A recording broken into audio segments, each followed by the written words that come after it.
Double bedroom ఇప్పిస్తానని మోసం చేశాడు BHEL employee Prasanna Kumar. దానికి సంబంధించిన బ్రేకింగ్ న్యూస్ చూస్తున్నాం. అందుకోసం ఒక్కొక్కరి దగ్గర నుంచి 3 లక్షలకు పైగా వసూలు చేశాడని బాధితులు ఆరోపిస్తున్నారు. మొత్తం 69 మంది నుంచి 2.50 కోట్లకు పైగా దండుకున్నాడు.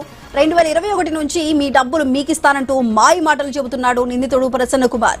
కిష్టారెడ్డిపేటలోని అతని ఇంటికి వెళ్తే వాచ్మెన్ కుక్కలతో దాడి చేయించాడని బాధితులు చెబుతున్నారు. ఈ క్రమంలో అమీన్పూర్ పోలీస్ స్టేషన్ లో ఫిర్యాదు చేశారు. తమకు డబుల్ బెడ్రూమ్ ఇవ్వకపోయినా సరే తమ డబ్బులు తమకు ఇప్పించాలని వేడుకుంటున్నారు.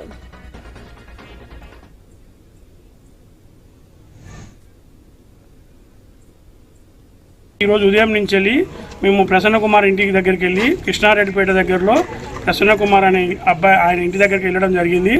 అతని ఇంట్లోకి పోగానే వాచ్మెన్ పిలిపించి బెదిరియడము, కుక్కలను వదిలిపెట్టడము, మా మీద వేరే వ్యక్తులతోని ఫోన్ చేసి మీరు అక్కడ ఉండొద్దు, తక్షణమే వెళ్ళిపోమని మాకు బెదిరింపు కాల్స్ కూడా వచ్చాయి. ప్రెస్ వాళ్ళు, పోలీసు వాళ్ళు, గవర్నమెంట్ కొంచెం మా మీద దయ ఉంచి మాకు ఇల్లు ఇప్పకుండా కనీసం మా డబ్బులన్నీ మాకు ఇప్పగలని మనం చేసుకుంటాం.